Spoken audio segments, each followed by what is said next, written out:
kati yenza ali above the industry. Kati goma buli mwimbi commenting cha commenting agakola ki kwambukira kugwe.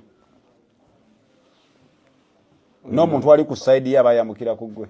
Mbwa akasimu mbusimanya omuyimbi gwe mwasibye akasimu ke mwamusibidde kagula mu closet ye nga ajja yambala ogenda okuyimba ku show. Wanyagamye muno ndi collecting a team.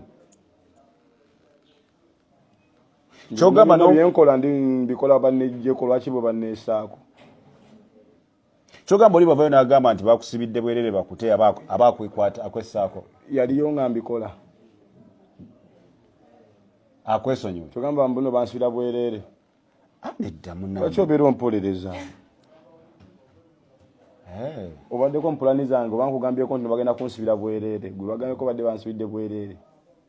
No. Kitiza kati naye alimba. Yali akuwolereza mu justice. Kumpolereza. Nange banganya okwewolereza n'enfuna balooya. I am sorry when bankunyiziza. That's my view about it. Abankumire.